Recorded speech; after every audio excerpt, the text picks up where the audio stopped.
Bismillahirrahmanirrahim. Assalamualaikum warahmatullahi wabarakatuh.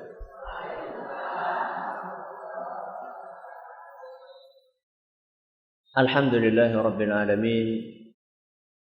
Wa bihi nasta'inu ala umuri dunya waddin. Wa sallallahu ala nabiyyina Muhammadin wa ala alihi wa sahbihi ajma'in. Amma ba'd. Kita panjatkan puja dan puji syukur kehadirat Allah Tabaraka wa Ta'ala.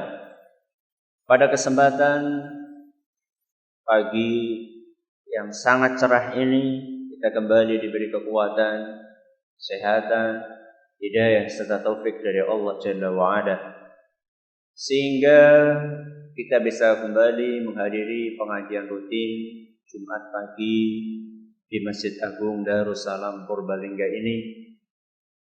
Kita berharap semoga Allah Tabaraka wa Ta'ala berkenan untuk melimpahkan kepada kita semuanya ilmu yang bermanfaat, sehingga bisa kita amalkan sebagai bekal untuk menghadap kepada Allah Jalla wa Ala. Amin ya Rabbal Alamin. Salawat dan salam semoga senantiasa tercurahkan kepada junjungan kita Nabi besar Muhammad sallallahu alaihi wasallam, kepada para sahabatnya, keluarganya, dan umatnya yang setia mengikuti tuntunannya hingga hari akhir nanti. Para hadirin dan hadirat sekalian yang kami hormati, dan juga segenap pendengar radio Insani 88 FM di Purbalingga dan sekitarnya. Pengajian kita pada kesempatan kali ini judulnya apa? Gotong royong berumah. Oh, ngane gotong royong ya ana nang omah ya. Ujarku gotong royong kuwi kurneng RT karo RW. Ada gotong royong di dalam rumah tangga. Panjenengan pernah naik bis? Panjenengan pernah naik bis? Ada yang belum pernah naik bis? Pengalaman jenengan ketika naik bis itu penak terus apa kadang-kadang buatan penak? Contohnya sing buatan penak napa? Ngebut. Ya, ngebut. Ugal-ugalan, orang mikir keselamatan siapa? Numpang. Kalau jenengan naik bis kayak gitu, apa yang jenengan lakukan saat itu? Memperbanyak mengucapkan kalimat La ilaha illallah. Bok apa? Bok tabrakan. Nauzubillahi min dzalik. Berarti kalimat terakhir yang diucapkan apa? La ilaha illallah. Mlebu surga insyaallah. Tapi apa cukup? Supaya selamat, gak kecelakaan, apa cukup mengucapkan la ilaha illallah saja? Jawabannya ya tidak cukup. Harus panjenengan sebagai penumpang mengingatkan sinten? Sopir. Belum deh.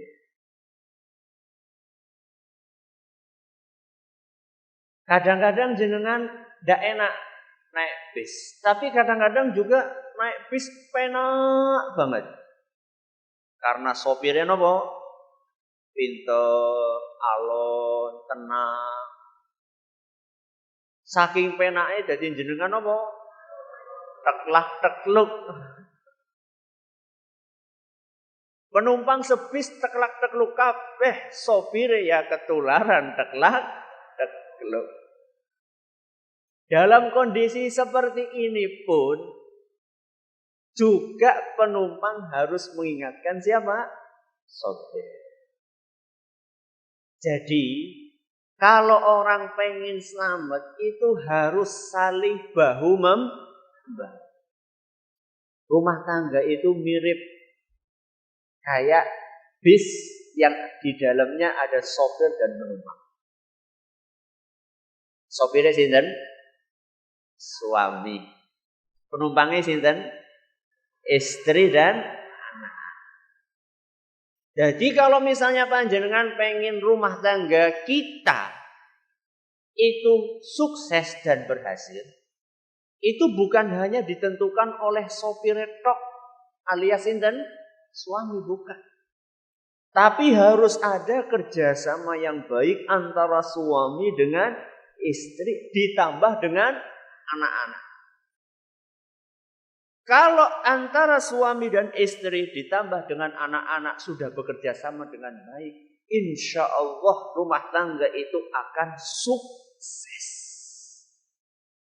Suksesnya rumah tangga niku kados pundi? Suksesnya rumah tangga itu kalau semuanya bapak, ibu, anak-anak itu sukses semuanya masuk kemana?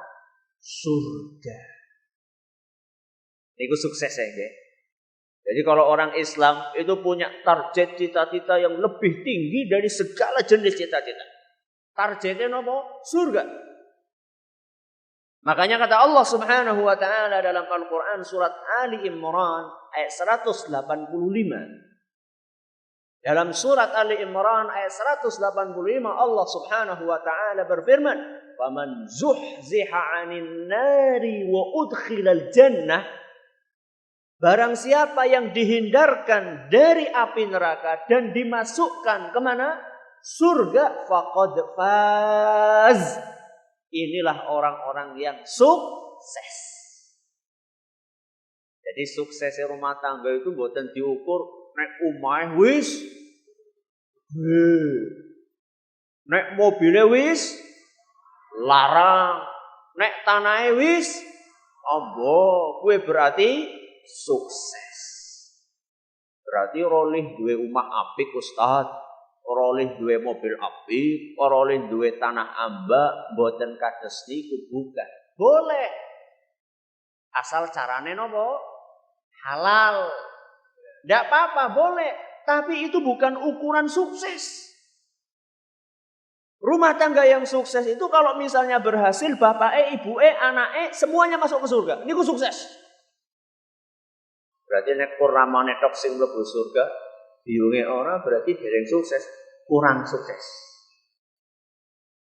Atau misalnya yang masuk ke surga cuma ibunya tok, bapaknya ndak masuk ke surga, kurang sukses. Atau cuma suami istri yang masuk surga tapi anake mengeraka kabeh, kurang sukses. Atau sebaliknya, ramane karo biunge mlebu neraka, anake sing mlebu surga, kurang sukses. Kapan suksesnya? Bapak, ibu, anak semuanya masuk ke surga. Kira-kira niku cita-cita sing gampang napa sing angel? Kadang-kadang bapaknya rajin sholat, ibune bolong-bolong. Kadang-kadang kewalikane, ibune sing rajin ngaji, bapaknya dolaran perkutut baik. Kadang-kadang bapaknya ibunya rajin ke masjid, bocah-bocahnya pada nang perapatan keleleran. Ternyata ini bukan sesuatu yang mudah, Ustaz. Iya, makanya karena bukan sesuatu yang mudah harus ada kerja. Makanya judulnya napa? Gotong royong berumah tangga. Pripun Ustaz gotong royongnya? 4 hal. Ada 4 hal yang sudah ada di hadapan Bapak-Bapak Ibu sekalian. Yang pertama, supaya sukses adalah saling memahami kelebihan dan kekurangan. Ini yang pertama. Tidak ada manusia biasa di dunia ini yang sempurna. Setiap manusia pasti punya apa? Kekurangan. Sebagaimana orang punya kekurangan, dia juga punya kelebihan. Sebagaimana seseorang punya kelebihan, dia juga punya kekurangan. Makanya, kalau panjenengan pengen sukses berumah tangga, jangan cuma melihat kekurangan saja. Kalau diperkenankan saya pengen tanya sama bapak-bapak, Pak, dulu ketika panjenengan mau nikah, belum nikah dulu ketika masih bujangan, bayangannya jenengan istrinya itu pengennya yang kayak apa, Pak? Coba, satu, sing nopo? Sing ayu, nggih. Nomor kali nopo? Sing sugih. Nomor telu? Sing nopo? Solehan nomor telu gue.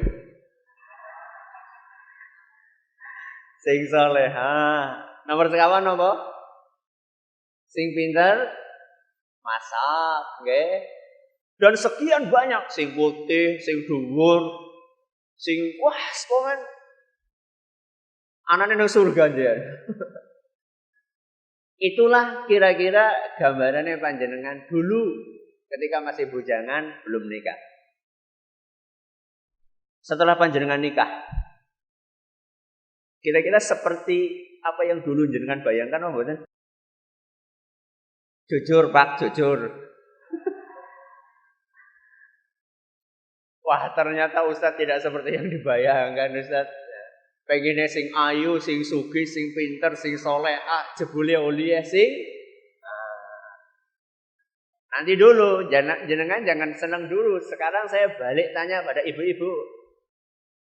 Ibu, dulu panjenengan sebelum nikah, gambarannya panjenengan pengen suami yang kayak apa? Soleh, oh, ibu-ibu nomor 1 soleh niku. Sing soleh. Terus napa? Sing ganteng. Terus sing sugih. Terus sing sabar. Dan masih sekian banyak kriteria yang panjenengan impikan. Pertanyaannya, setelah jenengan nikah, panjenengan nemu suami kayak gitu enggak? Sempurna enggak? Tidak. Pasti ada kekurangan. Kalau kita ingin sukses berumah tangga, jangan cuma melihat kekurangan. Karena kalau misalnya panjenengan cuma mau lihat kekurangan, panjenengan misalnya cerai, nanti akan ganti dengan pasangan yang lain, ya pasti punya kekurangan lagi. Jadi kalau mau mencari pasangan yang tidak ada kekurangannya, wontene teng pundi? Wontene teng surga. Tidak ada manusia di muka bumi ini yang manusia biasa yang tidak punya kekurangan. Seharusnya kelebihan yang ada di dalam diri suami digunakan untuk melengkapi kekurangannya siapa? Istri. Kelebihan yang ada dalam diri istri digunakan untuk melengkapi kekurangannya siapa? Makanya Rasulullah Shallallahu Alaihi Wasallam pernah berpesan dalam sebuah hadis yang diriwayatkan oleh Imam Muslim, kata beliau, la yafraq mu'minun mu'minah. Tidak boleh yang namanya suami itu membenci 100% istrinya, itu mboten pareng. Seorang mukmin, suami mukmin enggak boleh membenci istrinya mukminah 100%, itu mboten pareng. Kenapa? Kata Nabi SAW, in kariha minha khuluqan radiya minha akhar.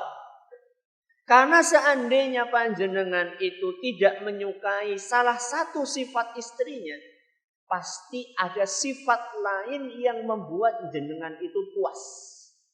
Artinya apa? Kalau panjenengan melihat istri panjenengan ada kekurangannya, pasti ada kelebihannya. Contoh misalnya, panjenengan nikah ternyata istrinya tidak pintar masak. Bisanya masak apa, Pak? Godhog wedang. Godhog wedang kadang-kadang sat. Itu kekurangan. Coba dilihat punya kelebihan enggak? Oh, alhamdulillah walaupun istri saya tidak pintar masak, tapi dia punya kelebihan, dia itu penyayang sekali. penyayang, sama anak-anak sabar. Alhamdulillah, bojoku walaupun ora pinter masak tapi dia penyayang, disyukuri. Contoh yang lain, mungkin panjenengan mendapatkan istri panjenengan ini kurang cantik. Kurang apa? Kurang cantik. Ya nek dibiji ya sekitar 6,5 lah. Jangan kecewa. Ternyata istri panjenengan niku walaupun kurang cantik tapi subur. Napa Bu subur? Kudu lemu Bu. Subur itu maksudnya gampang punya anak. Gampang punya anak itu kelebihan apa mboten? Kelebihan. Kanjeng Rasul ngendika tazawwajul waludal wadud. Kata Kanjeng Rasul SAW, nikahilah wanita yang subur dan penyayang. Jadi Rasul itu senang kalau misalnya kita nikah sama wanita yang subur. Jadi terus bisa menghasilkan, memproduksi anak. Itu kelebihan itu. Coba jenengan nikah, non sewu, sama wanita sing wayu banget. Tapi tidak punya anak. Tidak bisa punya anak. Sedih no mboten? Sekarang itu bapak-bapak, ibu-ibu juga sama. Ternyata ibu mendapatkan suami ibu ternyata Masya Allah miskin. Ya, orang sugih kayak tanggane. Kekurangan. Dilihat alhamdulillah walaupun suami saya miskin tapi dia itu sabar sama keluarga. Orang gampang plak. Apa gunanya mendapatkan suami yang kaya tapi saben dina plak. Alhamdulillah suaminya walaupun dia punya kekurangan miskin tapi dia sabar, penyayang sama anak-anak dan jenengan, disyukuri.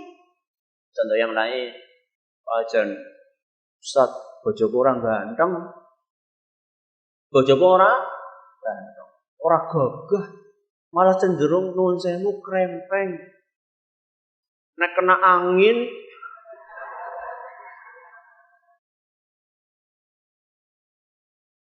jangan selalu itu terus yang dilihat.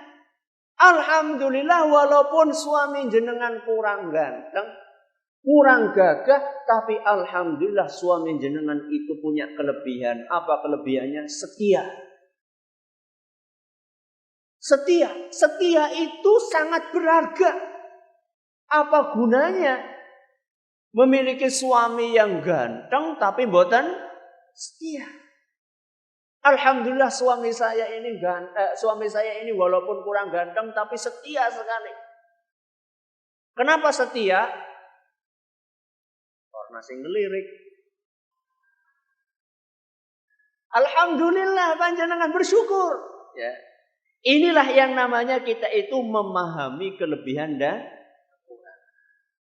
Kalau kita ingin sukses di dalam berumah tangga, jangan cuma melihat kekurangan, tapi lihatlah kelebihan yang ada di dalam diri pasangan kita.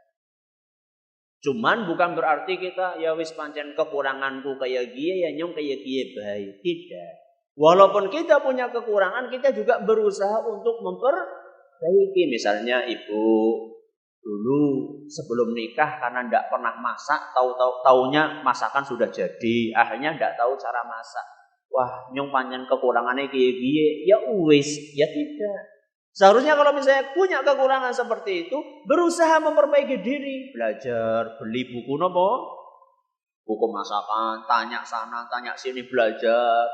Ada, tapi walaupun masing-masing berusaha untuk memperbaiki diri, tapi juga perlu diketahui bahwasanya memperbaiki diri itu butuh proses. Iki sing kadang-kadang buatan sabar nih, kadang-kadang nggih. Wis seminggu nih kok. Wis seminggu dene urung bisa masak lho. Sing jenengane belajar masak niku mboten gampil. Atau ternyata ibu-ibu mendapatkan suami ibu niku mboten sabaran. Gampang marah. Itu kekurangan. Dinasehati, diperbaiki. Tapi butuh waktu untuk berubah. Yang namanya tabiat nggih. Tabiat niku angel pancen merubahnya, tapi bukan berarti tidak bisa. Bisa, tapi butuh waktu. Alhamdulillah nek biyen sedina marahnya itu bisa sampai 10 kali. Setelah setahun, alhamdulillah kurang sedina ping 5. Mending. Itu namanya proses. Setelah 20 tahun bisa berkurang marahnya sehari cuma sekali. Lama-lama jadi orang yang sabar sekali. Ini namanya proses. Ini yang pertama. Yang pertama, supaya rumah tangga kita sukses, saling memahami nopo kelebihan dan kekurangan. Yang kedua, nopo temeriku, saling menunaikan hak dan kewajiban. Setiap istri atau suami itu punya hak. Tapi jangan lupa juga punya nopo. Kebanyakan orang itu cuma nuntut nopo kelalen kewajibannya. Dan ini salah satu penyebab keluarga rusak. Kalau kita ingin keluarga kita sukses, maka kita harus memahami apa kewajiban kita dan apa hak kita. Semakin kita banyak menuntut hak, maka kewajiban yang harus ditunaikan akan semakin besar. Makanya dalam Al-Quran surat Al-Baqarah ayat 228, Allah subhanahu wa ta'ala ngendika, walahunna mithlul ladzi alaihinna bil ma'ruf. Kata Allah subhanahu wa ta'ala, para wanita itu punya hak seimbang dengan kewajibannya. Jadi panjenengan ibu-ibu punya hak, tapi juga punya kewajiban. Suami punya hak, tapi juga punya kewajiban. Kewajibannya suami nopo? Kewajibannya suami antara lain harus memenuhi sandang, pangan, papan. Minimal niku nggih, sandang, pangan, papan. Makanya Rasulullah sallallahu alaihi wasallam bersabda, ala wa haqquhunna 'alaikum an tuhsinu ilaihinna bi kiswatihinna wa ta'amihinna. Ketahuilah wahai para suami bahwa hak istri kalian atas kalian adalah memenuhi sandang dan pangan mereka. Hadits riwayat Tirmidzi dan dinyatakan hasan sahih oleh beliau. Maka jangan sampai kebalik. Kalau sekarang banyak rumah tangga sing kewalik, yang mencari nafkah sinten? Suaminya napa? Mending nek ngomong. Napa?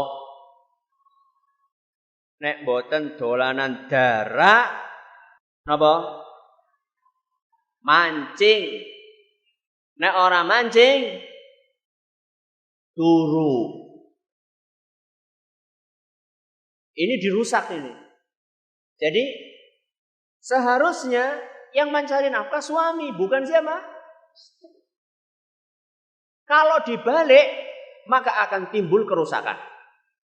Makanya konon ketika para istri mulai banyak bekerja di luar rumah, tingkat perceraian semakin tinggi. Dan rata-rata katanya, rata-rata gara-gara pekerjaan. Kenapa? Karena istri merasa nyung tulis sing boleh duit. Jadi memandang remeh suaminya. Suami itu nuwun sewu, jadinya tidak punya harga. Bahkan ada keluar kata-kata istri menceraikan suami. Oh Allah, kebangetan banget. Kok bisa istri menceraikan suami? Yang ada itu suami menceraikan istri. Ini gara-gara apa? Gara-gara kewajibannya tidak ditunaikan. Kalau kewajiban tidak ditunaikan, pasti akan timbul masalah di rumah. Itu pasti. Itu kewajibannya suami, memberikan minimal sandang, pangan, papan. Kewajibannya istri napa Ustaz? Kewajibannya istri antara lain taat kepada melayani suami. Jadi memang sudah kodratnya, ibu-ibu sudah kodratnya memang melayani suami di rumah. Itu sudah kodratnya. Makanya Allah Subhanahu wa taala berfirman, "Wa qarna fi buyutikunna." Wahai para wanita, menetaplah kalian di rumah kalian. Karena tugas wanita itu sangat mulia. Mulia apa buatan, Bu?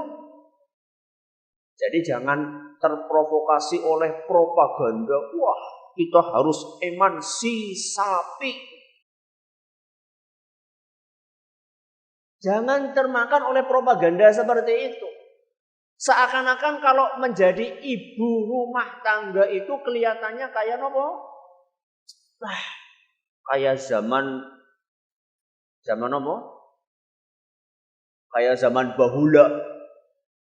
Masa kaum perempuan di rumah, subhanallah. Wanita di rumah itu adalah merupakan pekerjaan yang paling terhormat. Karena apa? Karena di tangan ibulah akan muncul generasi-generasi yang baik. Coba sekarang, betapa banyak anak-anak yang tidak diperhatikan oleh orang tua. Bocah tangi esuk, ibune wis mangkat. Ibune bali, bocah wis turu. Terus kapan? Kapan dia akan mendapatkan kasih sayang dari orang tuanya? Wajar nek bocahnya pada rusak. Kenapa? Karena nggak diperhatikan sama orang tuanya. Maka ini PR yang paling besar buat kita, bahwa kita sudah dibagi sama Allah Subhanahu wa taala pekerjaannya masing-masing. Suami adalah mencari nafkah, istri bekerja di rumah untuk mengurus urusan rumah tangga. Dan itu adalah merupakan pekerjaan yang sangat mulia, dan inilah jalannya panjenengan ibu-ibu yang akan mengantarkan ke surga. Jadi jalan ke surga itu dekat sekali, Bu, di dalam rumahnya jenengan. Kata Nabi SAW, "Idza shallatil mar'atu khamsaha." Seandainya wanita sholat 5 waktune mempeng. Wa shamat syahraha, puasa Ramadane Masya Allah bagus. Wa hafizat farjaha, dan menjaga kehormatannya. Menjaga kehormatannya. Wa ata'at zaujaha, dan mentaati siapa? Suami. Berarti wonten pinten syarat niku? Sekawan. Nomor setunggal napa? Salat 5 waktu. Nomor kali napa? Puasa. Nomor 3 menjaga kehormatan. Masih ditambah 1 mentaati sinten? Suami. Apa ganjarannya? Qila laha udkhulil jannata min ayyi abwabil jannati syi'ti. Kata Allah, kata Nabi SAW akan dikatakan kepada wanita tersebut, masuklah kamu ke surga dari pintu manapun, bebas, milih sendiri, monggo. Hadis riwayat Ahmad dan dinyatakan hasan oleh Syekh Al-Albani. Jadi itulah jalan panjenengan ke surga. Taat kepada suami. Dalam napa Ustaz? Dalam sesuatu yang ma'ruf, yang baik-baik. Contohnya, Bu, tolonglah gawekan wedang. Pripun, Pak? Langsung bikin. Panjenengan kayaknya takut ini. Langsung bikin. Kok ragu-ragu, Pak? Ibu, kalau disuruh Bapak kayak gitu langsung bikin enggak? Langsung? Alhamdulillah. Ada sebagian ibu-ibu kalau disuruh bikin minuman sama bapaknya, Bu, gawekan wedang, Bu. Dewek. Astagfirullahaladzim. Oke, Pak. Wedang wis digodhokaken. Maksudnya air sudah ada, air panas. Gula wis ana.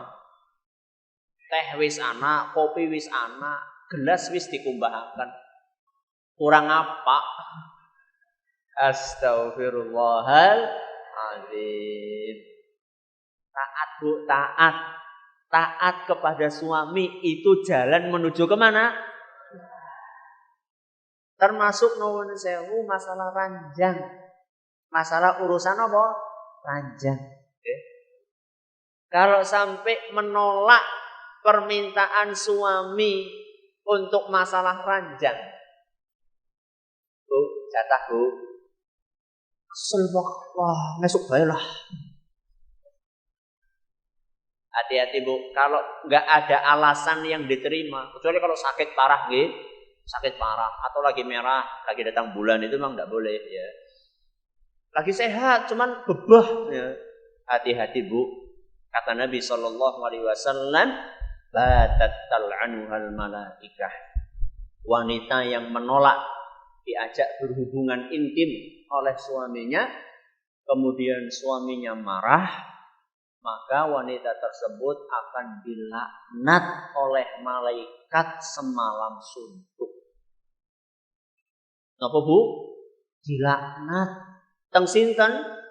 Malaikat semalam suntuk. Maka hati-hati. Hati-hati. Ini masalah hak dan apa? Kewajiban. Yang ketiga, apa teng mriku? Saling bahu membahu. Walaupun suami sudah ada kewajibannya, istri juga sudah ada kewajiban. Bukan berarti kemudian nggak peduli dengan tugas pasangannya. Oke, mau kewajibanmu garap dewek, bukan seperti itu. Untuk rumah tangga yang harmonis perlu adanya kerjasama. Contoh, urusan dapur, sumur, kasur. Niku kewajiban sinten? Istri. Tapi apa ya iya, bapaknya mboten napa? Mboten bantu. Bapaknya bantu napa mboten, Bu? Alhamdulillah. Ini rumah tangga yang harmonis. Berarti bapak-bapak sudah mencontoh Kanjeng Rasul sallallahu alaihi wasallam. Kanjeng Rasul itu kalau di rumah diceritakan oleh Aisyah radhiyallahu anha, kana yakhsifu na'lahu wa yakhitu thawbahu wa yarfa'u dalwahu. Rasulullah sallallahu alaihi wasallam kalau di rumah itu bantu Aisyah istri-istrinya satu, ngesol sandalnya sendiri. Sinten? Rasulullah ngesol sandalnya sendiri, sandalnya pedot disol piyambak oleh Kanjeng Rasul sallallahu alaihi wasallam. Wa yakhitu thawbahu, nek bajunya napa? Sobek jahit sendiri. Bapak harus niku, Bu? Nggih? Alhamdulillah. Yang ketiga, yarfa'u dalwahu, ngangsu. Rasulullah ngangsu sendiri. Ya. Kalau sekarang panjenengan tesi ngangsu napa mboten? Wis jarang kowe. Rata-rata ngagem napa? Nek mboten ngagem sanyo nggih ngagem napa? Agem PDAM, ngagem PAM. Kaya kowe ya esi ngongkon. Kurgari ngurupaken saklar, ya esi celuk-celuk. Masya Allah. Ya. Maka ini pelajaran berharga buat kita. Contoh Rasulullah sallallahu alaihi wasallam. Bahkan Rasulullah SAW berkali-kali diceritakan oleh Aisyah bantu masak. Bantu apa? Masak. Kalau dulu masaknya itu bikin roti, ya, adonan roti. Tangannya Kanjeng Rasul SAW itu sampai kotor bikin adonan roti. Ya. Coba saya tanya ibu-ibu kalau lagi goreng kerupuk, Bapak bantu no badan? Bantu nyicipi. Geno badan. Bu sekali-kali tuh ngene Bu, nyong sing goreng kerupuk Nah, itu kan enak. Kayak gitu rumah tangga yang harmonis, saling membantu. Sama juga ibu-ibu kalau melihat bapaknya ini capek sekali mendidik anak misalnya, harus ada kerjasama. Mendidik anak harus ada kerjasama. Jangan sampai saling melempar tanggung jawab. Contohnya, bocah Pak, lari garap PR loh. Terus sewu, bapaknya kesel, nembe bali sekang kantor, mana ngone ibune Bu, tolong garapan PR lah, kesel, nembe masak. Akhirnya anaknya bingung, bapaknya kesel, ibune kesel. Akhirnya bocahnya melu, kesel lah turu. Akhirnya nggak ada yang garap PR. Jadi harus ada saling kerja sama. Ini yang keberapa? Yang ketiga, yang terakhir. Apa? Saling menasehati. Kenapa Ustadz perlu saling menasehati? Karena rumah tangga niku mboten wonten sing mulus terus niku mboten wonten. Pasti suatu saat wonten permasalahan. Pasti itu. Kalau misalnya ada rumah tangga yang selamat dari permasalahan, niscaya yang paling pantas itu rumah tangganya manusia yang paling bertakwa di muka bumi. Sinten? Kanjeng Rasul SAW. Itu pun rumahnya Rasul SAW tetap tidak lepas dari permasalahan. Contoh, Rasulullah SAW rumah tangganya pernah mengalami permasalahan ekonomi. Pernah mengalami permasalahan apa? Kata Aisyah radhiyallahu anha, rumahnya Rasul SAW, dapurnya itu pernah tidak nyala 3 purnama. Pinten purnama? 3 purnama. 3 bulan dapure Kanjeng Rasul niku mboten murup. Niku masalah napa mboten? Masalah napa mboten? Akhirnya dapure mboten murup sebabnya napa? Mboten wonten sing dimasak. Akhirnya ditanya oleh para tabi'in kepada Aisyah radhiyallahu anha, terus panjenengan suami istri-istri Kanjeng Rasul makannya apa? Kata Aisyah, in hiya illal aswadan. Makanan kami saat itu cuma 2. 1 kurma, 2 banyu bening. Pinten bulan? 3 bulan. Pak, panjenengan nek dapure mboten ngurut 3 dina pripun? Pripun Bu nek mboten ngurut 3 dinten?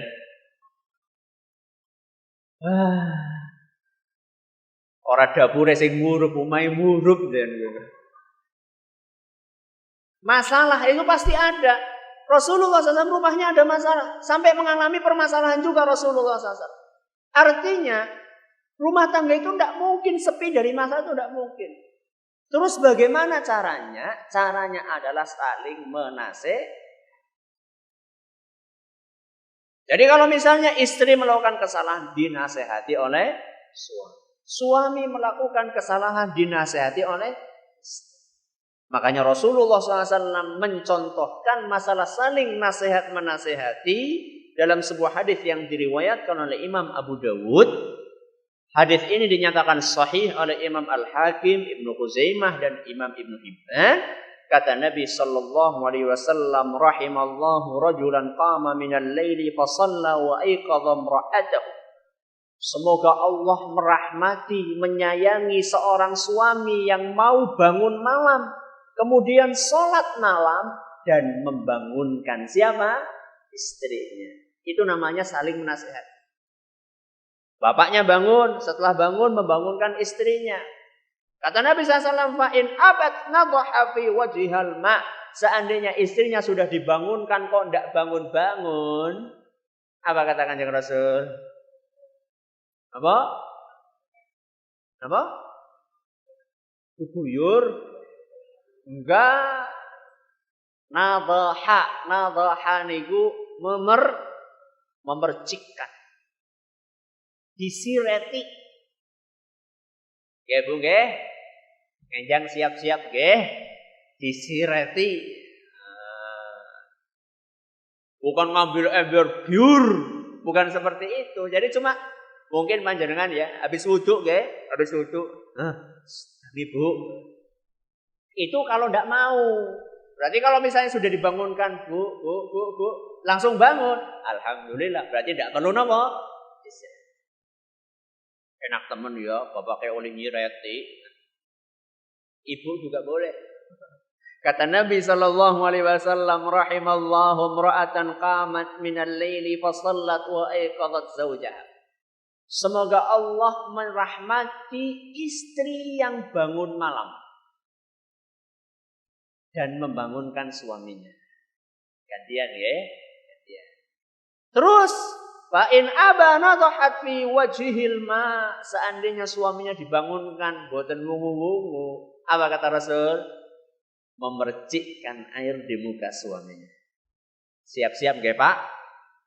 Nggih, ampun duko. Jangan marah kalau tahu-tahu ada hujan lokal. Ya apa ya? Apa bocor ya? Boten Pak niki saweg ngamalaken hadis Rasul sallallahu alaihi wasallam. Inilah kerjasama.